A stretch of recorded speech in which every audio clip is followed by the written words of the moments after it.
Te doy la bienvenida a otro episodio de Mitos y Leyendas de América.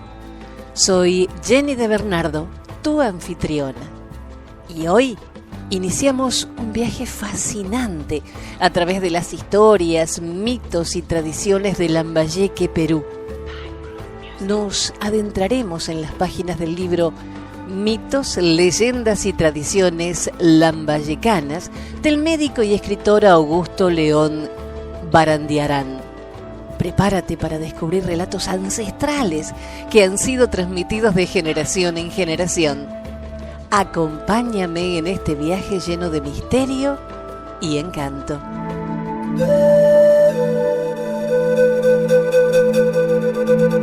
Comenzamos nuestro recorrido de hoy con la venganza de la luna.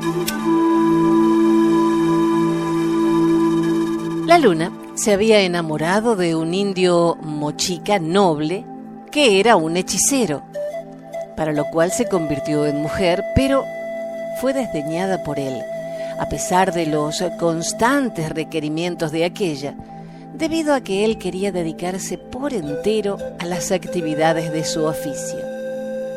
Sin embargo, fue tal la paciencia y la constancia de la luna, cuya condición desconocía el hechicero, que éste, para deshacerse de ella y engañarla, fingió aceptar sus amores, llegando a realizarse la ceremonia matrimonial.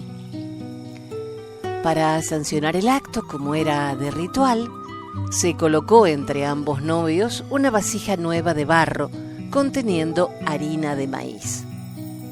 Enseguida fue encendida la hoguera, que ambos novios avivaron soplando, y una vez que el fuego había cocido la torta, el más anciano de los concurrentes a la ceremonia, que debería ser presenciada por todos los habitantes de la comarca, dijo, realizando el acto: ya están casados y forman una sola pareja. Están obligados al mismo cariño y a partir por igual penas y alegrías. Tal como han atizado los dos juntos esta hoguera que refleja su amor, no se holgará el uno cuando el otro no lo haga, ni se mostrará indiferente el uno cuando el otro se encienda en las llamas del amor de esta hoguera, porque entre ustedes habrá la ligadura de un solo afecto. Y el ritual matrimonial estaba terminado, esperándose solamente que la torta de maíz se enfriara para ser dividida y repartida entre ambos novios y el padrino.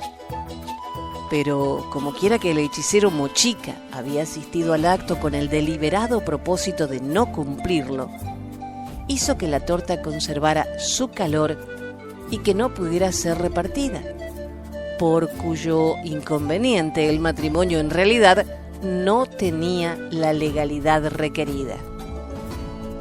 Cuando la luna se dio cuenta del hechizo que sufría la torta de maíz y leyó en la mente de su consorte sus pensamientos más recónditos, castigó al mochica como a un ladrón por haberle robado su amor y lo colocó en el cielo, en la constelación de las Tres Marías.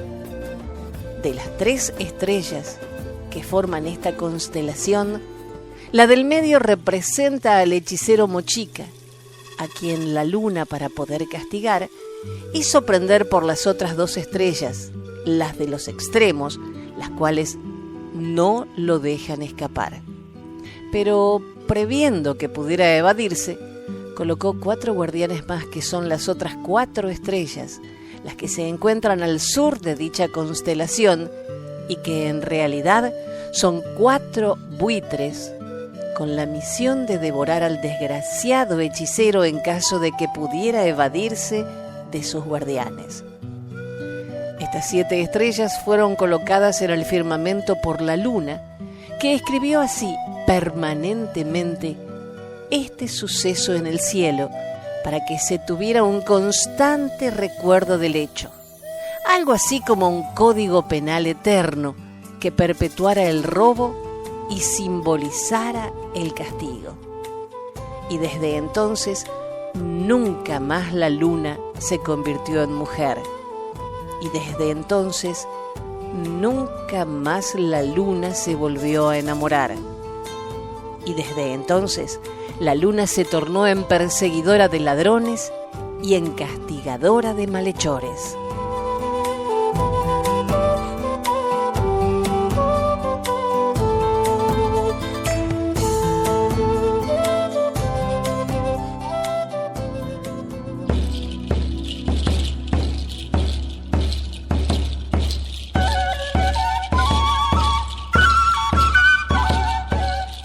El mito de los peces y de los hombres. Los peces habían sido seres humanos como descendientes de una antiquísima raza de enanos que poblaban nuestras tierras en edades pretéritas.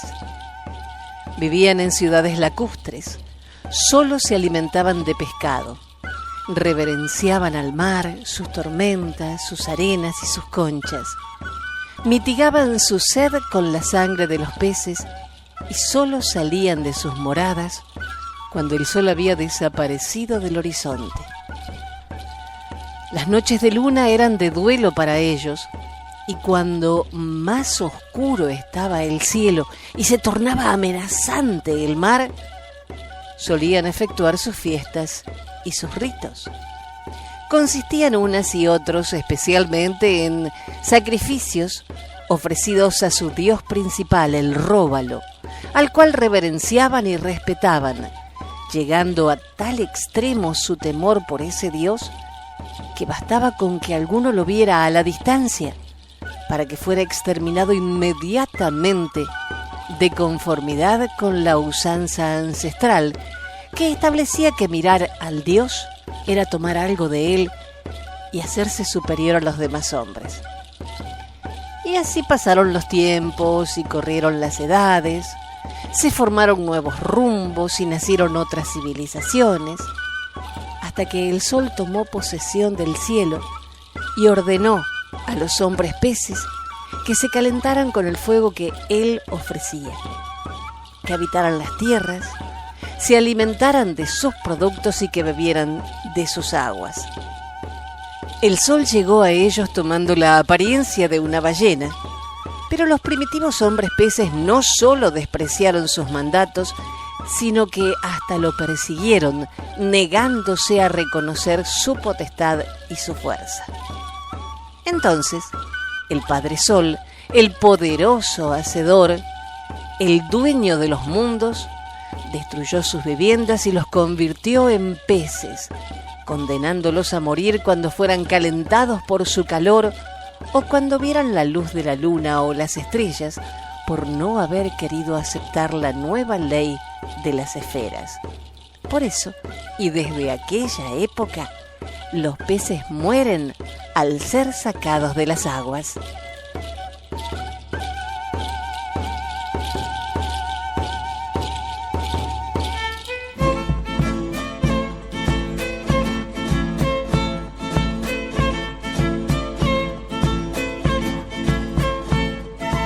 El mito de las estrellas y de los hombres.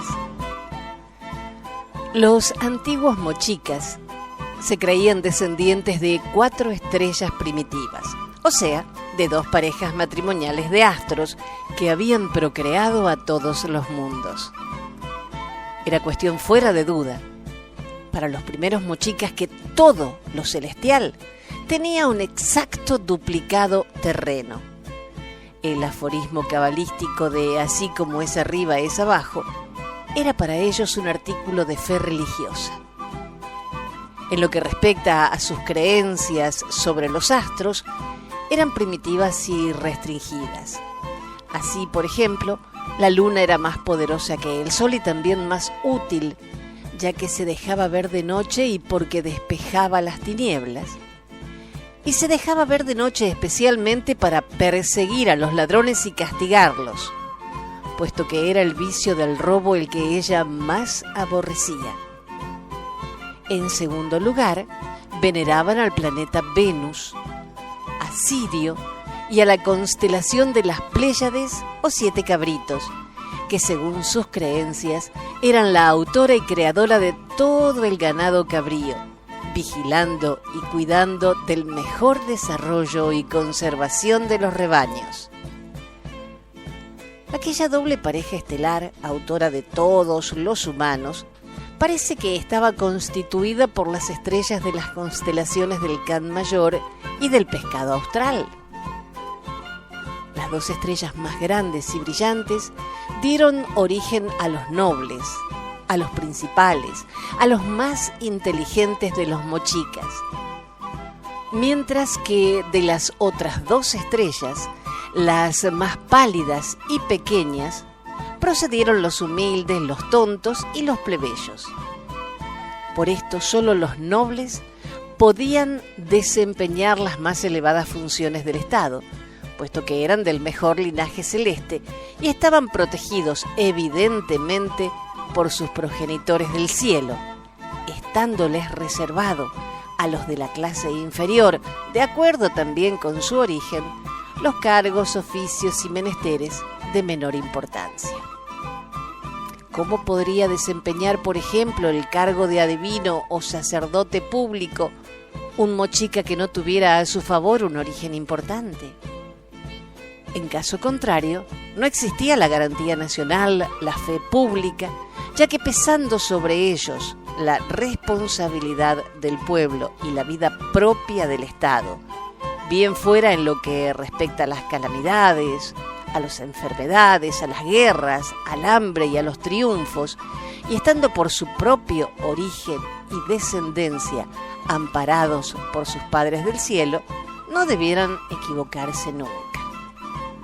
De esta manera, los primeros habitantes de las tierras lambayecanas se aseguraban la bondad de los cielos y adoraban a los astros, las lluvias, los vientos, el rayo, el relámpago, el trueno y las auroras, porque eran manifestaciones del amor o de la cólera divinas.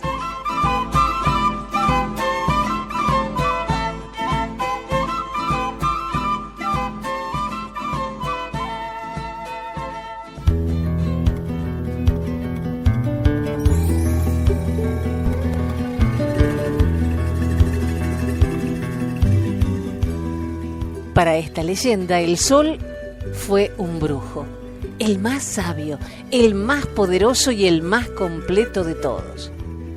Con la ciencia mágica de su brujería creó los mundos y edificó los cielos, que por su aspecto redondeado semejan a piedras mágicas.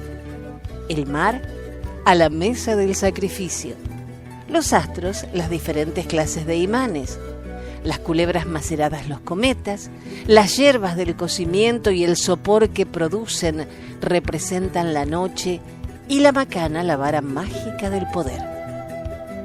El sol, en su calidad de brujo, trabaja siempre de noche para engañar a los dioses, ya que si éstos se dan cuenta de que abandona sus huestes celestiales, le despojarán de sus atributos reales. Símbolo de su poder mágico es la macana, especie de cetro que por su semejanza ostentan todos los dioses de las más diversas mitologías y todas las autoridades, desfigurándolo o simbolizándolo, pero siempre bajo el mismo tipo y con idéntico objeto. La macana es en realidad una especie de calabaza que representa el poder mágico, la autoridad del taumaturgo, la fuerza invisible, las piedras que dentro contiene y que al ser agitadas producen un crepitar especial, tienen por objeto alejar con su ruido a los poderes maléficos, llamando a las fuerzas del bien, evitar el daño de los brujos y hacerlos propicios para el sacrificio sagrado. Los brujos, para seguir las primitivas enseñanzas del sol, trabajan solo de noche, en reserva. Cortan los malos vientos con una espada enmohecida y mocha. Toman las hierbas del cocimiento a la medianoche, en los sitios más abruptos de los cerros, y para este fin deberán ir solos, descalzos y caminando sobre los dedos de los pies. Siendo pues la brujería una verdadera escuela de sabiduría primitiva que según la leyenda estableció el propio Sol, tuvo su máxima representación en las costas yungas y continúa existiendo como lado representativo de la forma sacerdotal de una religión y como degeneración de las primitivas prácticas mágicas.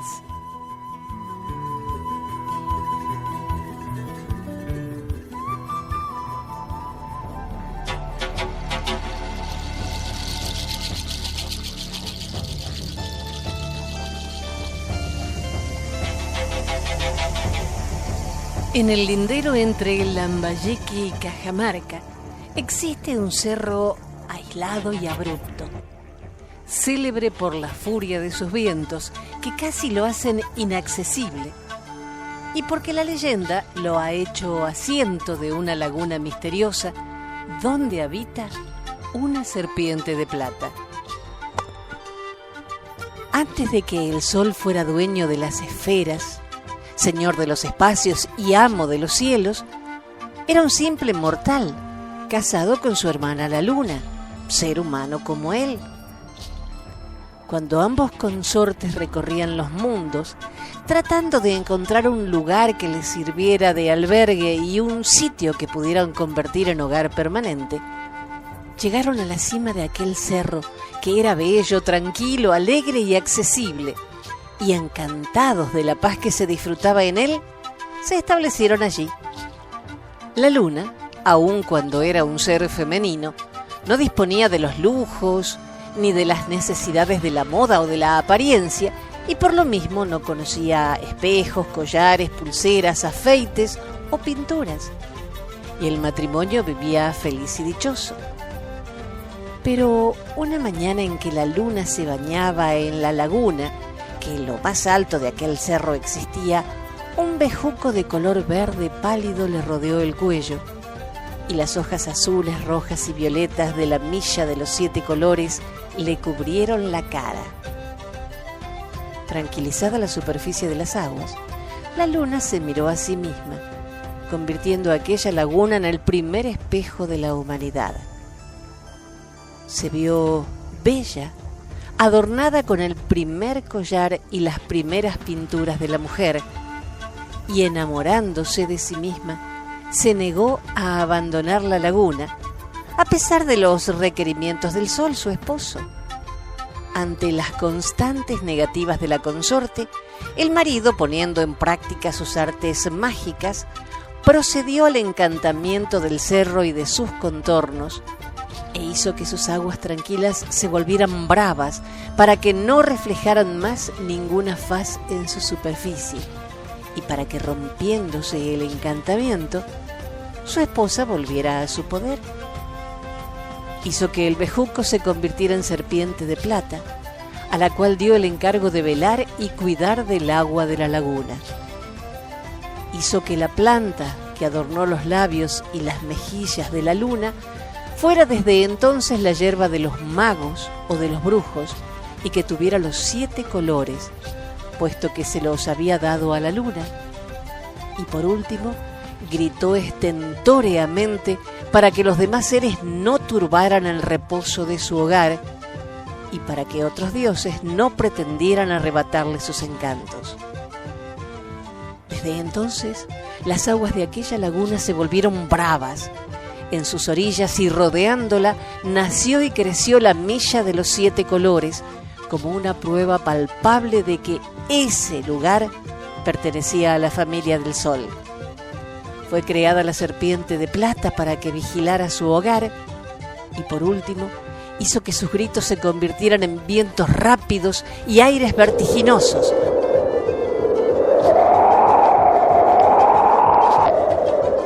Probando así que la voz del amo de los cielos se extiende y se oye por todos los ámbitos de la tierra. Inaccesible es el cerro porque la voz espanta. El que mire las aguas se convertirá en bejuco. El que toque la milla se volverá una planta. Y quien vea a la serpiente de plata morirá espantado.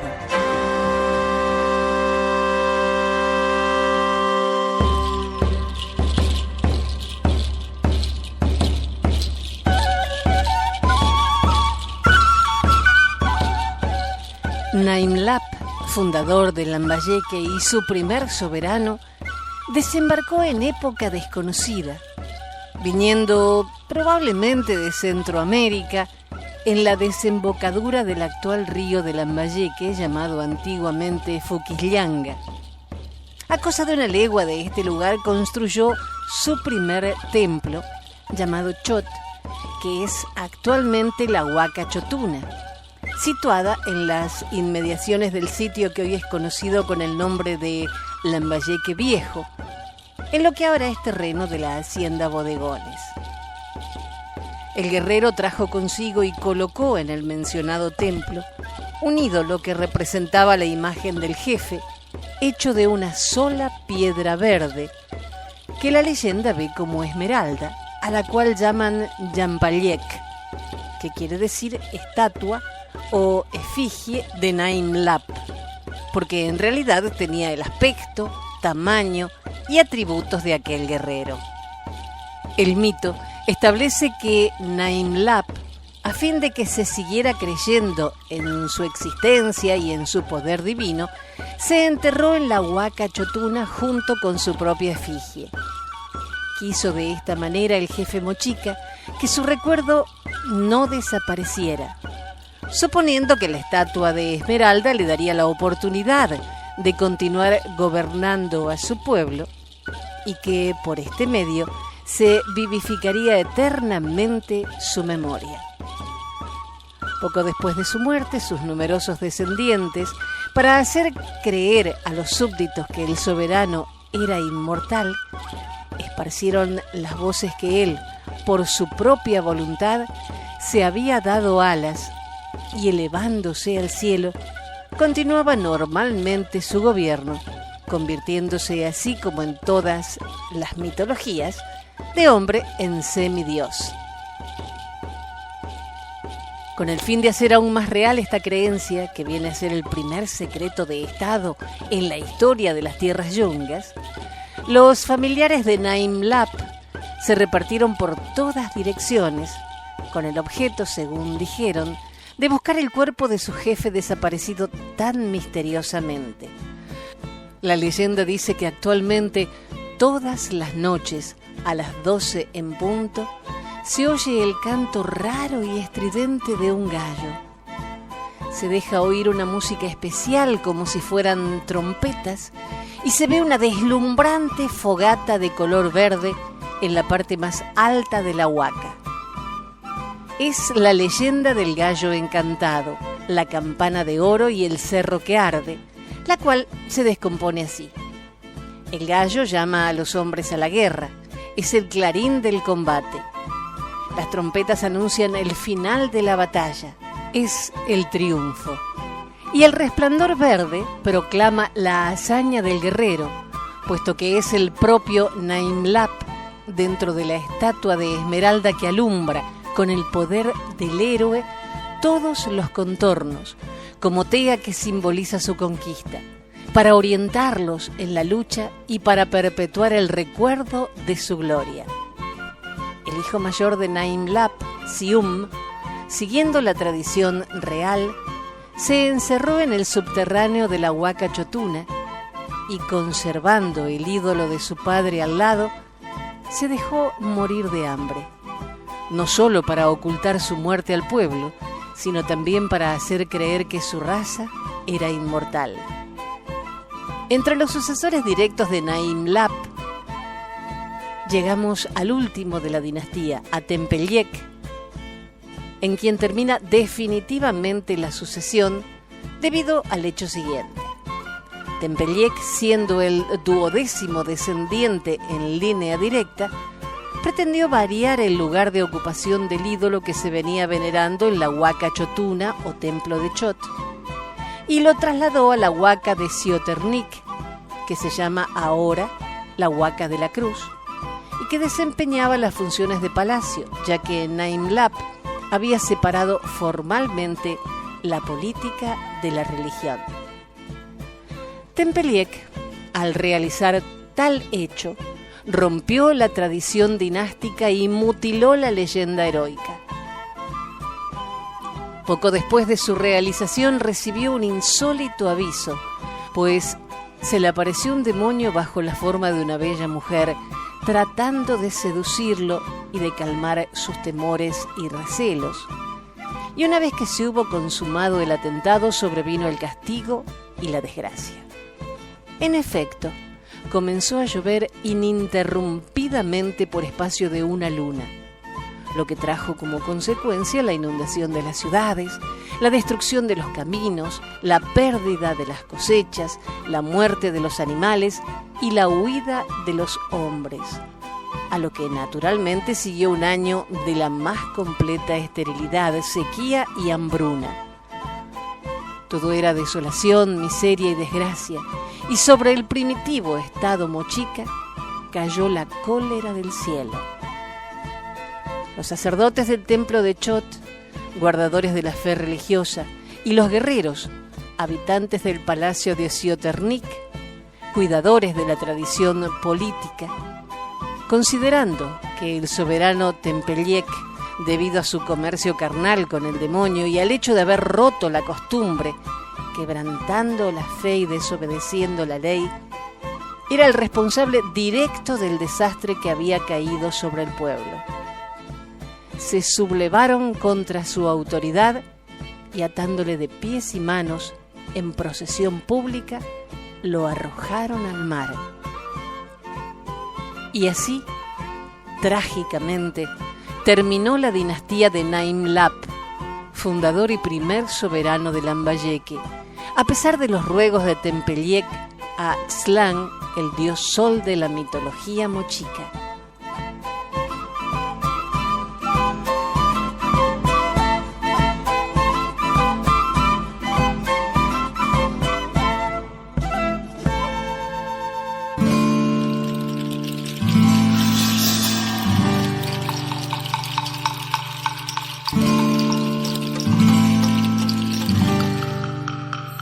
Guerreros valerosos y fuertes habían sido los que lucharon contra los dioses de las tinieblas, ayudando a las fuerzas de la luz para que triunfaran en los cielos.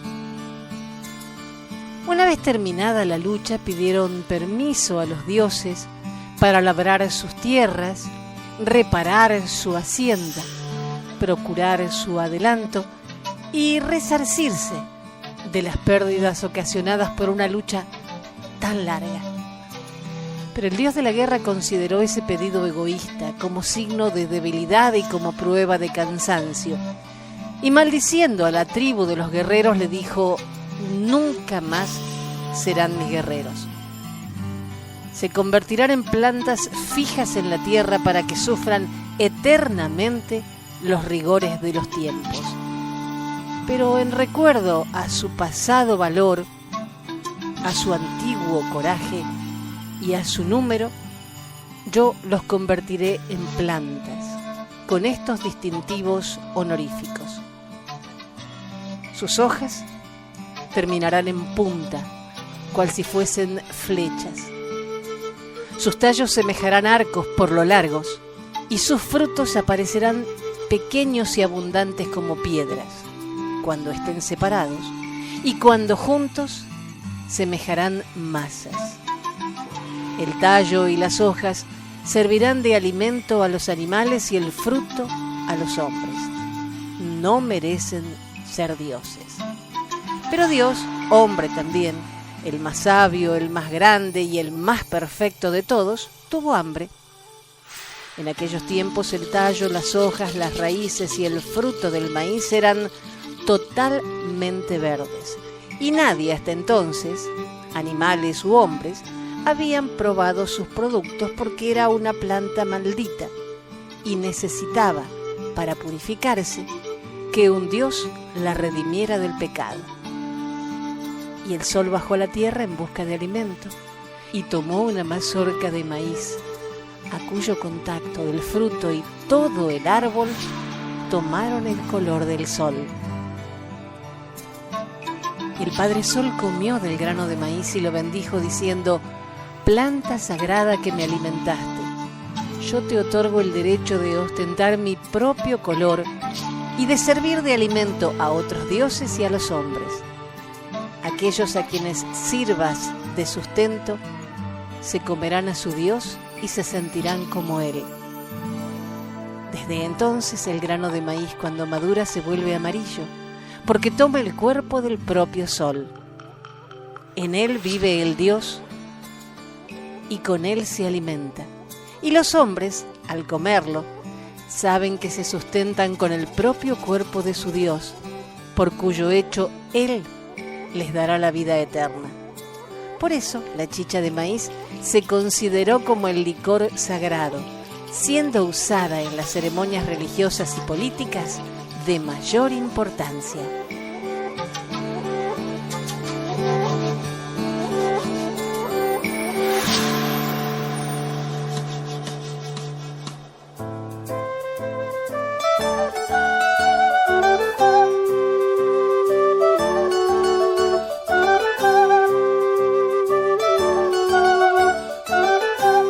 Y así concluimos el episodio de hoy de Mitos y Leyendas de América.